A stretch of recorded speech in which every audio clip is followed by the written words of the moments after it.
he is good. For he is good. Give thanks to the Lord. For he is good. For he is good. Give thanks to the Lord. For he is good. For he is good. His love endures forever. His love will reign forevermore. His power will reign forevermore. His grace will reign forevermore. His peace will reign forevermore. His love will reign forevermore. His power will reign forevermore. His love endures forever. Good morning, church.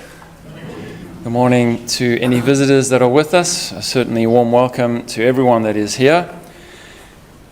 Thank you very much, Adrian, for the song leading into this. Thank you that you sang all 4 verses. Love that song.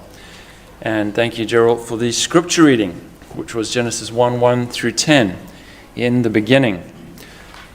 I've been wanting to present a lesson like this for, almost decades, really.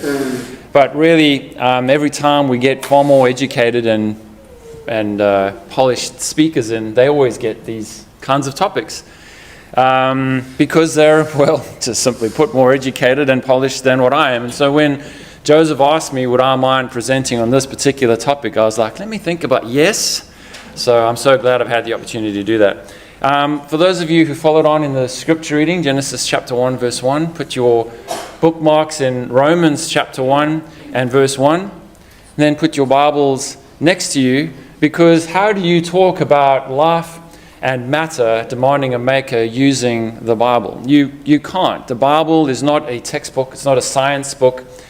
In the educated or / academic way of thinking, especially in today's world, the Bible is written for people who use the evidences that we're about to look at to come to a knowledge and an understanding of the living God that people like us claim is out there. So I've really tried my best in putting the material that I've used for this lesson together. I've really tried my best in actually going to the source of a lot of the information that was provided. So the first thing I want to do is give Eric Lyons and Carl Butt a bit of credit, because the foundation of this lesson and a lot of the lessons to come will be based off their work and their framework. So the first question to ask in Life Demands a Life Giver is, how can you know? How can you know? And I think even before that, I want to ask the question, can you know?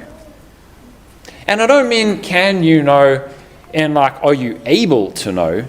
I mean, are you willing to know? So a more personal question, can you know? Will you know?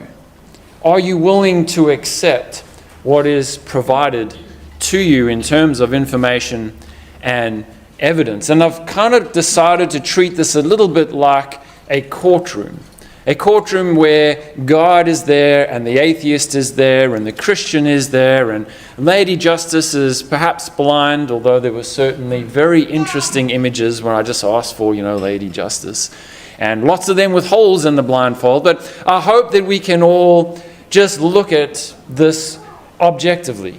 And obviously, I cannot claim to be perfectly objective. I mean, I'm here, I'm teaching in a church, quote-unquote, church building to a majority bunch of believers. But I've tried to be objective as possible. I've tried to go directly to sources, as you will see throughout. And so, as we look at Lady Justice and the balance of the scales, if you will, I'd like to propose that there's particularly 3 kinds of people in this world. You have those that won't believe in God. Doesn't matter what you do. If you actually provided a cut from God's cloth, if you will, and put it in front of them, the shining, magic, glowing specimen, which is impossible. But if you could do that, they still would just not believe. There just is no God. The world is flat. There is no gravity. Whatever else you want to come up with, I've just decided to not believe in God, point blank, period. You have those kinds of people in the world. And then you have the kinds of people that maybe this quote belong to. And I don't mean any offense, but in keeping with the spirit of trying to keep all the credits where they're due, this person, Renee, if I pronounced that right, said, you don't have to see it to believe it and you will see it. So airy-fairy, there's a God, no matter what. I don't care what the atheist says. I don't care what the Christian says. There's a God, and if you can't see it, you just don't want to believe it, and that's that. I don't need evidence. I don't need anything. I'm just going to walk through life because there's a God. And kind of the same way as if you say to yourself, well, I don't care what color they tell me that thing is. It's white. I don't even have to see it. I'm not removing the blindfold that I had in when I walked off this building and have no clue what color it actually is. It just is white. You've had a lucky guess. You got onto the truth. Good luck. But you have no evidence on which to base that assumption that it's white, even though it is white. So you have those kinds of people in the world too. But I'm hoping that we can look at this from the perspective that you want truth. We're here, we're giving up of our time, of our money, and of our effort because we want the truth, and we want juries to look at this and provide a verdict where hopefully we can see whether or not life demands a life giver, and perhaps whether or not matter demands a maker. Now, before I go on, just a quick disclaimer. I kind of used that I won't believe in God thing way out of context. That actually comes from the cover of a book by Nick Cady, who actually has 9 points he did a survey on what are the toughest things to convince Christians, what are the toughest things to convince atheists, let's rephrase it. What are the 9 toughest things to convince people to become Christians? And so it's actually a book on the 9 common barriers to embracing Christianity. But I couldn't really find anything else for the previous slide, so I just butchered that a little bit. Apologies. All right, so going back to the lesson. How can you know? Well, to go to talking about courts of law, in the Australian Law Reform Commission, .gov.au, lrc.gov.au, so on the government website, I pulled up a document that was talking about what is law in Australia, and I pulled up this extract from the principle talking about common law, so section 11 of that document. And I want to highlight a few passages, or not Bible passages from that text.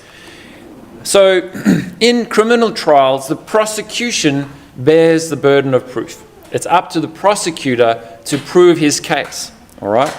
Because and this has kind of been, you'll hear this quite a bit if you look at any law thing. I saw this a number of times, the golden thread of English criminal law. In other words, someone is innocent until proven guilty, and the prosecutor bears that burden of proof.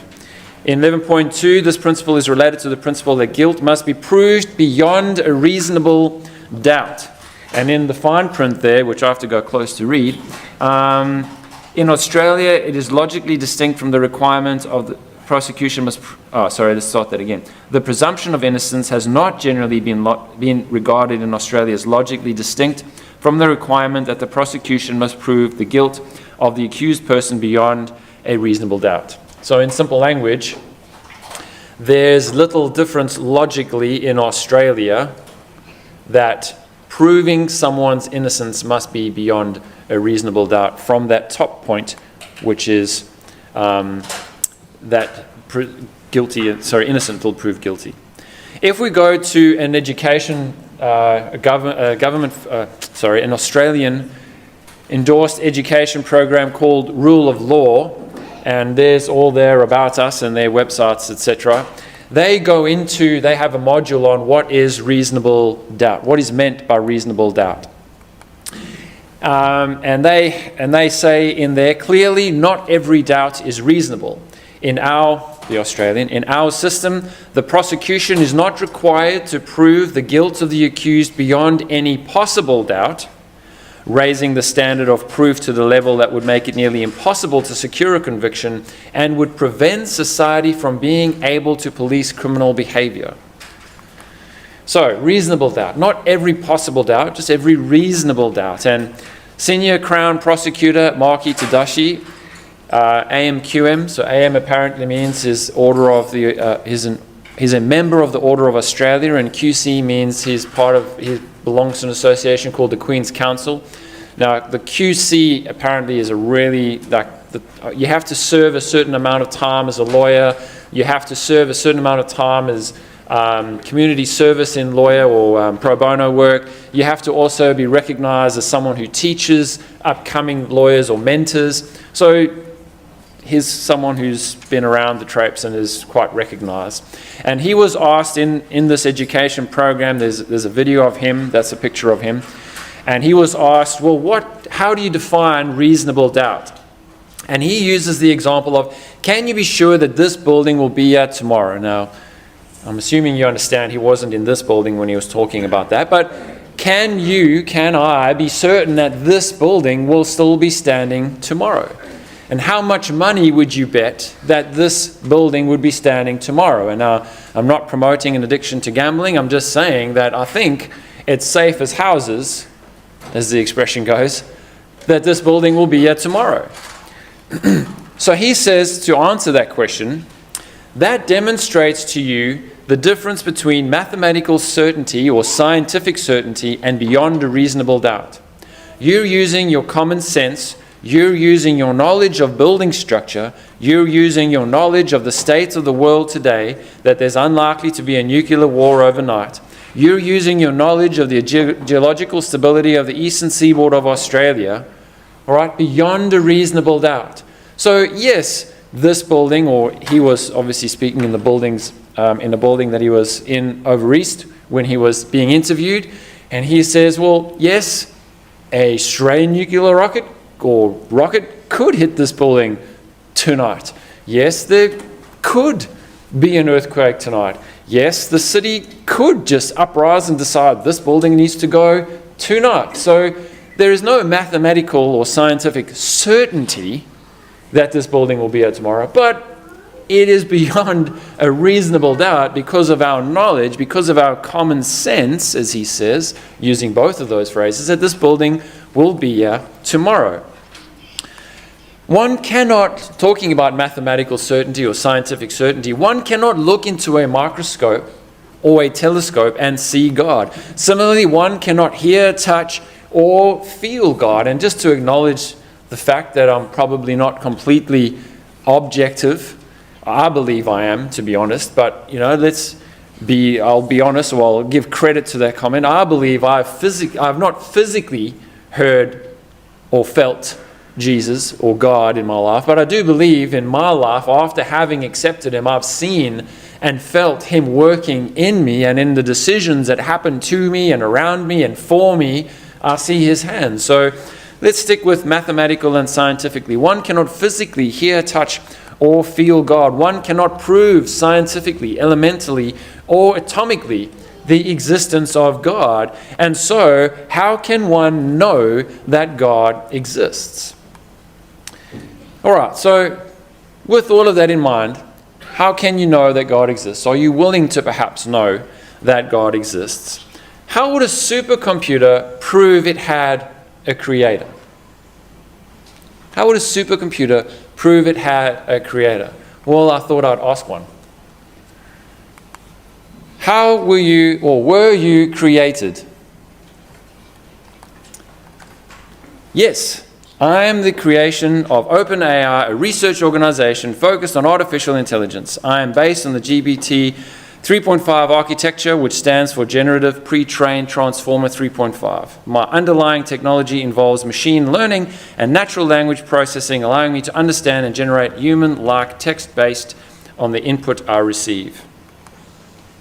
How would you prove that? Proving my nature as a creation of OpenAI involves providing information about OpenAI and the development of GPT 3.5 model. OpenAI is a well-known research organization in the field of artificial intelligence, and they have publicly acknowledged the creation of models like mine. However, I don't have the ability to provide real-time information or updates beyond my last training cutoff in January 2022. To verify my origin, you may refer to OpenAI's official statements, publications, or contact OpenAI directly for the most up-to-date information on the project and models. And I thought to myself, oh my word, that's like someone trying to explain God. Like, nothing in this world says, here's a physical God, but if we go and look at some perhaps instruction manuals that was publicly available, we might recognize that there is a creator, that there is a designer. But anyways, let's stick with the supercomputer for now. Can you prove the existence of your creator? I don't have the ability to provide direct proof of the existence of my Creator or the individuals involved in developing me. However, information about OpenAI, the organization responsible for my creation, is publicly available. You can find information about OpenAI, its mission, and its team members on the official website, centralnorthchurchcross.com. No, just kidding. In press releases, in various publications related to artificial intelligence research. If you have specific questions or concerns, reach out to the OpenAI directory, and you'll have the most reliable way to obtain information. Did you evolve from nothing? I did not evolve in the biological sense. I am a product of human-designed technology. My development involved the work of engineers and researchers at OpenAI who designed and trained me using a process called supervised learning. I don't have consciousness, self-awareness, or personal history. Instead, I generate responses based on patterns and information present in the data in which I was trained. You see, a supercomputer, a laptop, a AI cannot from within itself prove its creators, cannot prove that which is external to it. I think you see where I'm going with this. And so how can you know that God does not exist? Well, it is impossible to prove that God does not exist. You cannot prove that God does not exist, and we'll get to that in a little bit later. But considering, the burden of proof is supposed to lie with the prosecutor, and in essence what we're doing most of the time in our lives, for the majority of people in this audience before me, and I'm assuming most of the majority of the people that will be streaming this or are streaming this, God is the defendant. We're kind of defending the presence of God, the fact that there is a God. But considering that the burden of proof is supposed to lie on the prosecution to prove that God does not exist, I want to kind of keep the burden of proof upon me. I kind of want to play the prosecutor, if you will. John Clayton said, so John Clayton was a high school physicist who was an atheist and became a Christian and put out, he's actually just updated it, I noticed when I was preparing for this study. But he'd done one 20 years ago, and there's now a new one that he's got out. He did a series of lessons called Does God Exist? And in the original, not in the, because I did look at the first 3 episodes of his new one, but in the original one, in his first lesson, he says, I merely ask you to believe that you exist. He says, that's the only premise I want from you. He says, I don't need you to know your Bible. I don't need you to care about the Bible just yet. In fact, he actually goes on quite a lot about how it used to irritate him as an atheist that Christians would go up to him and quote scripture to prove to him that God exists. Like, well, if God doesn't exist to me, your Bible doesn't exist to me. So why do you keep using that? So he just says, the only thing I do want you to accept is the fact that you exist. If you don't believe you exist, then, well, I really can't do too much more for you. And because the reason he says that is because if you exist, matter exists. And if matter exists, well, where did it come from? Where did matter come from? My particular lesson, the first part of this 4-part series, as Brother Adrian alluded to, is matter has a maker, and life demands a life giver. So if there's matter, where did it come from? Now, that's a lot of reading, which you can read in your own time. I had planned to read this, but looking at the time, I'm not going to. I'm going to basically summarize it, and it's been up there for a while, so if you've got your videos or you go back and stream it, you can pause it and read it. And there's the source at the bottom from Open College in the UK. They had their modules online. And it talks about the laws of cause and effect. And pretty much the laws of cause and effect state that for every effect, there is an equal cause to it. That's the very short version of everything you see on the screen there. And this is directly based on Newton's 3 laws. All right, on Newton's 3 laws. So Newton's first law is the law of inertia. And that states if a body is at rest or moving at a constant speed in a straight line, it will remain at rest or keep moving in a straight line at a constant speed unless it is acted upon by a force. In fact, in classical Newtonian mechanics, there is no important distinction between whether an object is stationary or moving, is what the rest of that sentence says. And you see that he says that there's whether it's stationary or moving, unless a force acts upon it, it's going to keep doing that at exactly the same rate.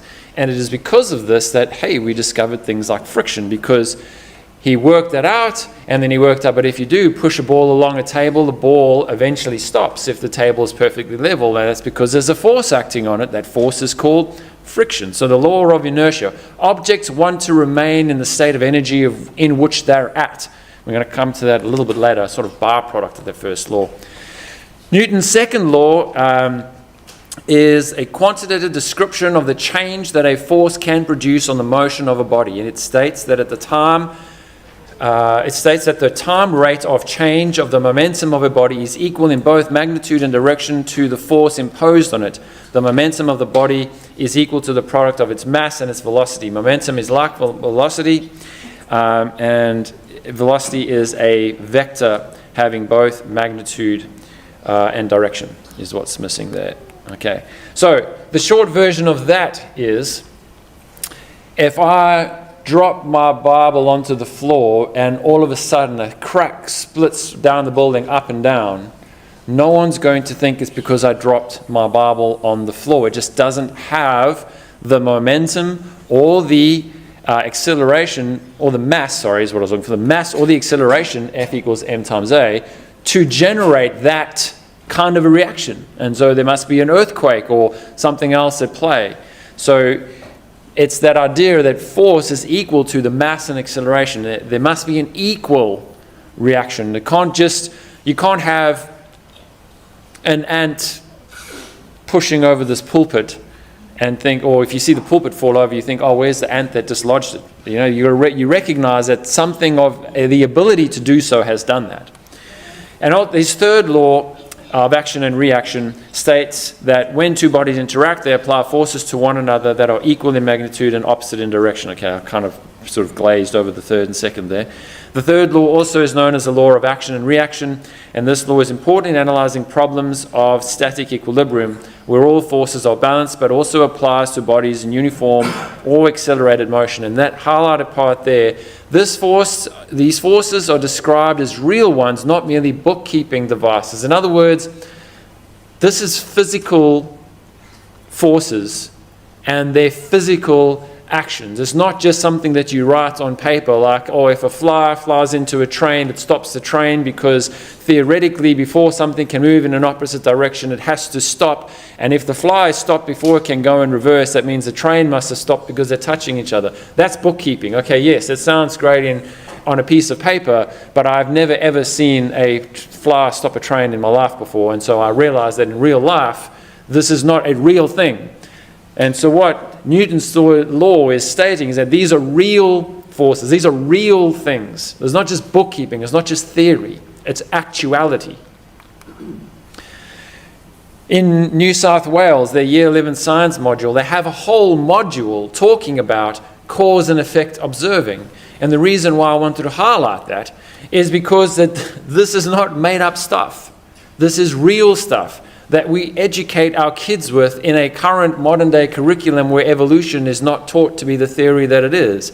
People recognize these are laws and that they're unchanging. All right, on a slightly lighter note, who recognizes this? All right, a few of the young ones my age recognize that. All right.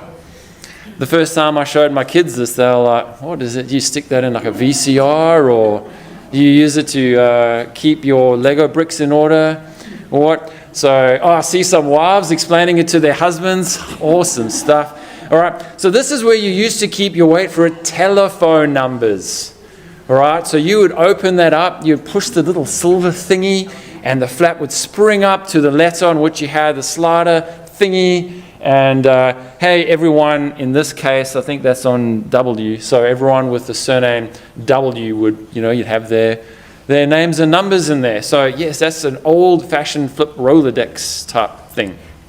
All right, so another easy question. Who recognizes this? No, I didn't recognize. Oh, we have some smart ones in the audience. I didn't recognize this.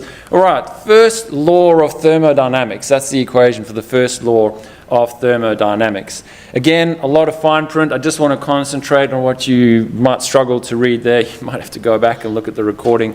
So the first law of thermodynamics states that the change in internal energy of a system is equal to the work done by or to the system and the heat that flows in or out of it. All right. So I'll get to that in a moment, but pretty much first law of thermodynamics states that a system is balanced. That's the short version. All right. Breaking the law. Now, it's not super clear on there, but if you ever get a copy of which I'm happy to share with anyone who wants it, this presentation, like I actually looked at this seagull in that silhouette, and someone must have actually photoshopped that, because it is exactly like every little line and detail of that. No seagulls is there how that seagull is looking. So breaking the law like a boss. And you know what? That seagull, that could be real. I mean, it could hypothetically actually be real, because we know that nothing is going to stop that seagull from landing on that sign. And even if you see a really committed policeman walking up to and tabbing over the beak of that seagull a ticket for breaking the law, and that seagull goes away, nothing's going to stop it from coming back the next day and landing on that post, even though it's breaking the law. You see, it can break the law. But the thing about natural laws is that they cannot be broken. We know exactly what's going to happen next in this cartoon character. That wolf-looking like thing is going to look directly at the camera, it's going to blink twice, and then it's going to fall down, because gravity cannot be broken. It does not matter how hard you try to break the laws of nature, you cannot. You can't. You're not going to get a fine for breaking the law of gravity. You're just going to die. The laws of nature cannot be broken. Societal laws can be broken. They can be changed. They can just do whatever you want with them. But the laws of nature cannot be broken. Now, I want you to consider that when looking at Stephen Hawking's novel, and this is an actual excerpt, however you pronounce the word, from his book. So again, I didn't just copy it and paste and think, oh, well, Stephen Hawking said this. I went to go and look at it. I looked at the references I was provided. This is the page number. There it's at the top if you want it. There's the URL. You can actually go and read it. It's free with a whole bunch of watermarks over it, as you can see on the left there, half a watermark there. And on this page, understanding the laws of nature cannot be broken, understanding that Stephen Hawking is a lot smarter than what I will ever be in my life, says, where does the hydrogen come from? Answer, the Big Bang. But here's the crucial bit. The laws of nature itself, interesting that he would refer to the laws of nature, tell us that not only could the universe have popped into existence without any assistance like a proton, and have required nothing in terms of energy, but also that it is possible that nothing caused the Big Bang. Nothing. Well, that is a complete lie, according to the laws of Newton and the laws of thermodynamics. It is not possible. So I don't know what laws he's referring to, and he doesn't care to explain them, but I don't care if he explains them. Like, it's not possible. The laws of nature cannot be broken. They're not a bookkeeping exercise. They're real laws. A Trip to Infinity on Netflix, you can watch that. There's a lot to do with Einstein and his various theories. And in this A Trip to Infinity, a guy by the name of Anthony Aguirre, and as you can see there, he's a super duper smart physicist. And he really, his field is the ultra large scale of the structure of the universe. Hence, he's in this movie called Infinity, because in that particular chapter where he comes in, it's talking about the fact that space and the universe is infinite, and what does that actually mean?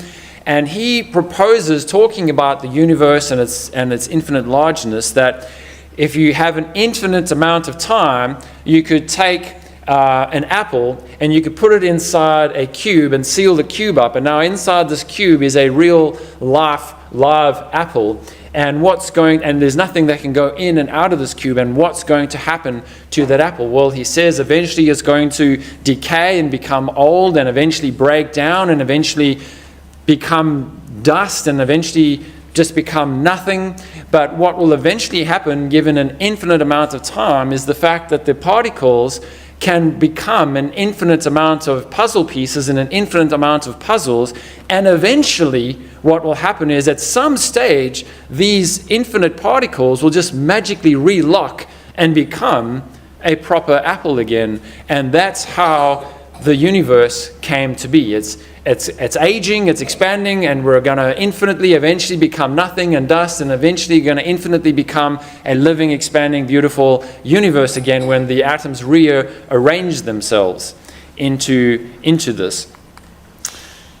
Well, beyond a reasonable doubt, that's going to happen. You believe if you put an apple in a container for an infinite amount of time, you want to tell me there's, beyond a reasonable doubt, there is as much chance as this building not being yet tomorrow as that apple not reorganizing itself into a fully fresh apple again? Like, that defies not only the laws of the first law of thermodynamics, but also the second law of thermodynamics, which we're going to look at in just a second. You believe God is eternal. The question then is, well, if you believe God is eternal, why can I not believe the universe is eternal? And that's kind of the premise on which that is based, is the fact that the universe is eternal. And so he has kind of recognized that, well, nothing can come from nothing, and so there must be another theory, and that is, okay, well, you believe God is eternal, why can't I believe the universe is eternal? And we just keep going in these cycles, because you see, he has to recognize that it goes in cycles because of the second law of thermodynamics. But ultimately, the second law of thermodynamics debunks this theory altogether.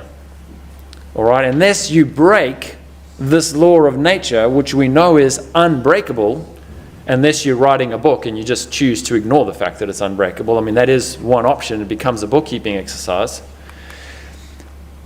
It's beyond a possible doubt. It is impossible, according to the laws of nature. It is as impossible as you dropping a brick from the roof of this building that it's going to go up. That's how impossible it is for that apple to become a whole fresh apple again, because of the law of thermodynamics. I'm not going to read that whole thing. You can read it. That is a direct quote from Britannica. So not only can you read it, you can go and look it up yourself and read it.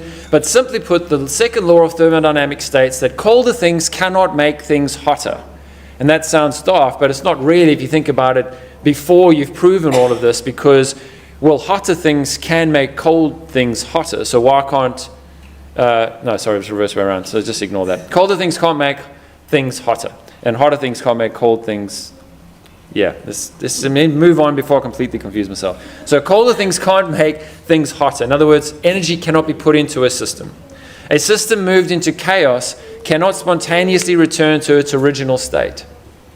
An apple that has gone into a dust cannot spontaneously return to its original state. In fact, an example that the doctor uses in a couple of slides' time that I'll be showing you, because she explains this to me because it's too complicated for me without needing a little bit more dumbed down version, was she broke an egg. And she said the law of thermodynamics says that egg can never be made whole again without a lot of work being done to it. It can't spontaneously become whole because of this idea of things moving into chaos. So it's not chaos as we just think, oh, the whole world's in chaos and leaves flying around in a storm.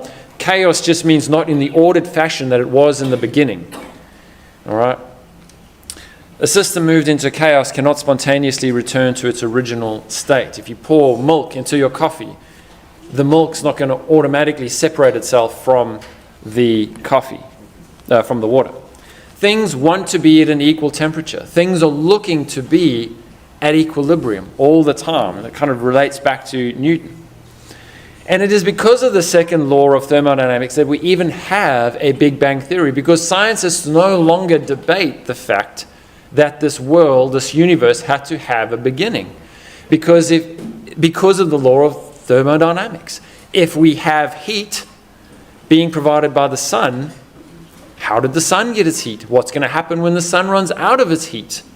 How is the sun reacting over time to the heat? And we know that the sun is getting just a tiny, tiny, tiny little bit colder every moment. So scientists agree that the universe had to have a beginning and will have an end. All right, and this is the video I watched. It's written by the Science Lives Here. I forgot what the RR stands for, and it's too small for me to read there. All right, and that's Dr. Valeska Ting, and she says there is no need to panic. The world is going to end, but only in 10 to the power of 26 years. So in that many years, we can start panicking that the world will run out of energy. All right, so we're good for a while. All right, global warming and stuff, I'll let the world worry about that. But in terms of the world reaching this end state where there is no more energy, the whole universe will just become at equilibrium. In other words, nothing else can happen. There's no heat to give or extract or take or use, is about that many years.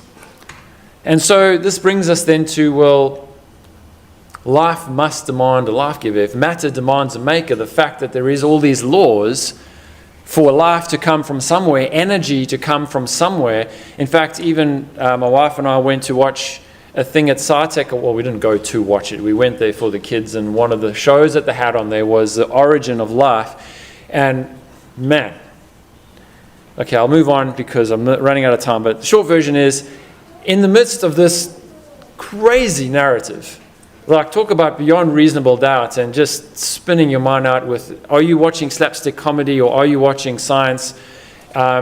He goes on, this goes on to a progression of all this evolution and expansion and stars and energy, the incredible amounts of energy that came from who knows where.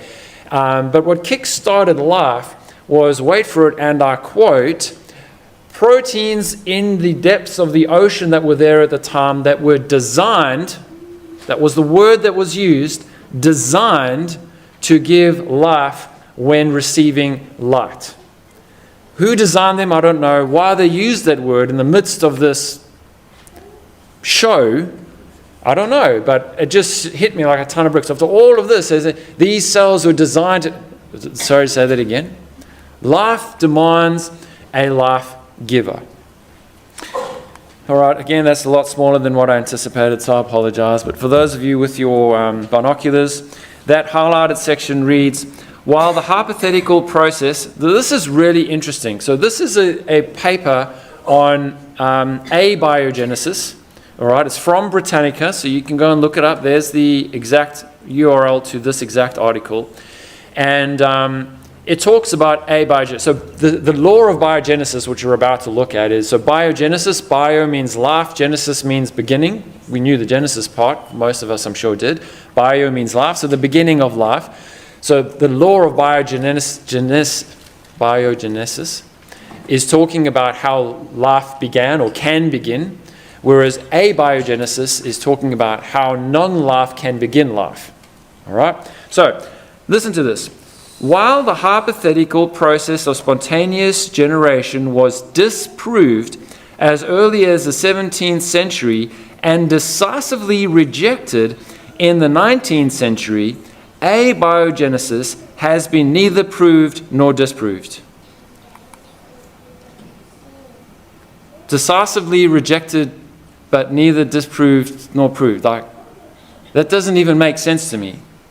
Hypothetically, the hypothetical process of spontaneous generation was disproved as early as the 17th century, decisively rejected in the 19th century, but it's neither been proved nor disproved. So this is Britannica, people. This isn't the Sun or the Telegraph or what other tabloid is your tabloid of fancy. This is Britannica. And in the same paragraph, it says, decisively, like proved, decisively rejected, but neither proved nor disproved. And then it goes on to talk about the experiments by Oparin and Haldane and the Miller-Urey experiment, which never came to a conclusion, hence their theories, as you can see there.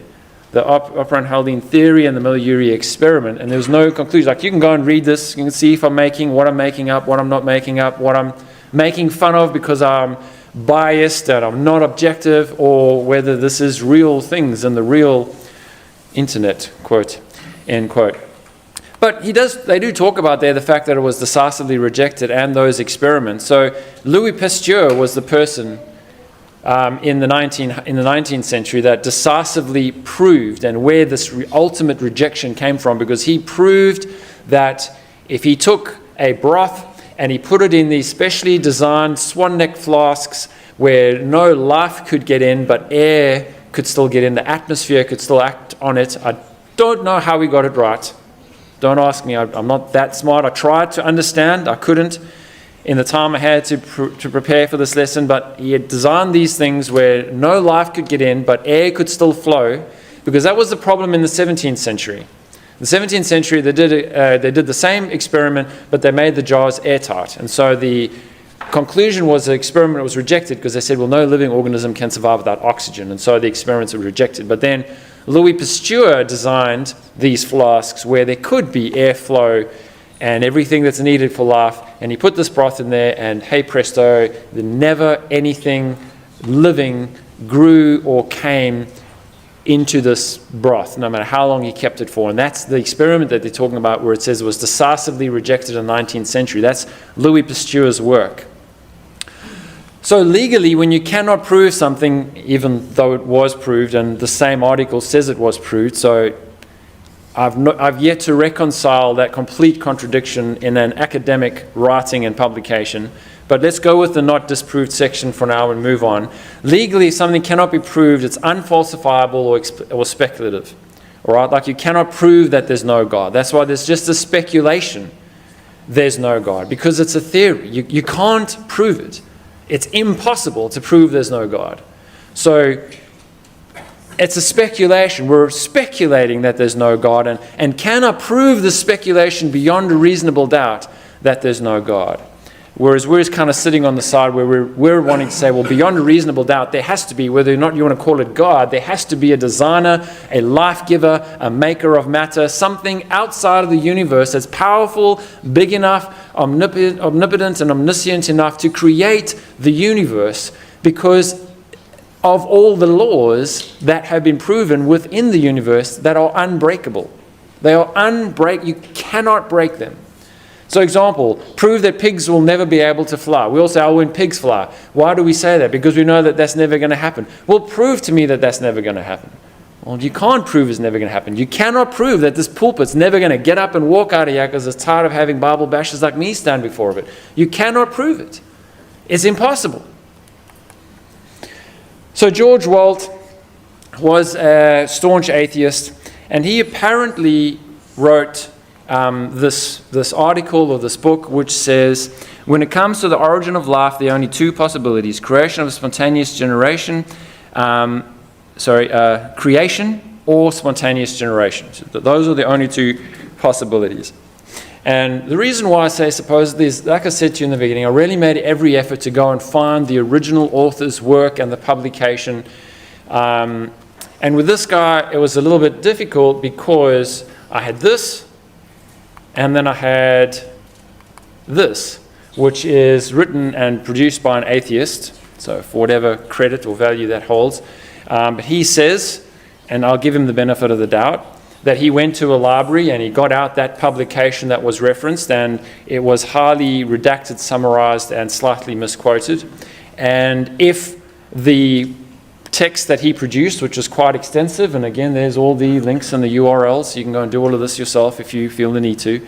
If what he wrote is the truth, then I could see how people would come to that conclusion and draw the quote that they drew. But even in the original, so I thought, well, irrespective, I don't care. Let's go worst case scenario, and that's not what the guy said. I mean, not that it matters what he said anyway. Who's George Walt compared to the Isaac Newtons and Louis Pasteur's of the world and laws of thermodynamics? None of that really matters who George Walt is. But let's look at what this guy, who was a laureate prize winner, by the way, what he did actually have to say in the quote-unquote worst case scenario. So he says in the extract that was produced by this atheist of the document that was originally quoted, he says, that, however, is not the end of the matter. Our present concept of the origin of life leads us to the position that in a universe composed as ours, life inevitably arises wherever conditions permit. Well, that's proven false. So how he could say that, I don't know. Louis Pasteur proved that false. He gave life the conditions that it needed, and life never came. And hence, Britannica and all other sources of material, educational, academic sources say that Louis Pasteur proved life can only come from life. So why he decides that he can, on paper, say, without any proof, that it just arises wherever the conditions permit, well, that goes against the experiments that are repeatable and producible today. So this is, take from that what you will. We look upon life as a part of the order of nature. It does not emerge immediately with the establishment of that order. Long ages must pass before it appears, yet given enough time, it is an inevitable consequence of that order. Well, that's false. That defies the laws of thermodynamics. It does not happen. It does not spontaneously regenerate. So again, how does this educated, far more educated than myself, person make that kind of a statement? What liberality is that? And I suppose you could go into philosophical arguments, like how could we as a society allow things like this to go in there? How can the publishers of the Britannica allow a completely contradictory statement to be within 3 lines of each other? Like, it's not paragraphs apart. You don't have to read the whole thing and then understand it and study it and then, oh, wait a minute, that first line disagreed with that 100th line. They're 2 lines from each other. I'm not going to carry on because I'm seriously running out of time and I don't want to go past what I'm comfortably allowed to do. So beyond reasonable doubt. And I suppose as the jury, you need to look at these evidences, at these laws, at these facts, and decide what is beyond a reasonable doubt. Law of cause and effect, law of thermodynamics, first law, second law of thermodynamics, the law of biogenesis, all of which have been proven as laws and are repeatable experiments that can be seen, versus the theory of evolution, the theory, if you can even call it that, of abiogenesis, and the theory of atoms organizing themselves, again, if you can even call it a theory considering what we've looked at. So in my opinion, it is beyond a reasonable doubt that there must be something greater and higher that is out there. And because of the time, I'm going to skip reading Romans 1:18 through 25. But basically what it says is that if you go outside and you look at creation, you look at the order of things, the way in which we receive our energy, our life, the way the earth operates, the solar systems, the seasons, the order and the magnitude of the order of everything from the atom to the solar system, there had to be something that created it, that began it, that started it, that kicked it off. And I'd suggest to you, in my opinion, beyond a reasonable doubt, that is a super being that is outside of the system. Like a supercomputer cannot from within itself prove itself. It's got to show you something from outside of itself. This world cannot from within itself prove the existence of the one that created it. We have publicly and are very easily available, especially in today's world, writings on this creator and on this being. And if you would like further study on that, I encourage you to reach out to us in whatever platform that is available to you. Please reach out to us and you can learn more about this super being, this super creator, this life giver, this maker. Thank you very much. His love endures forever. Everybody give thanks to the Lord, for He is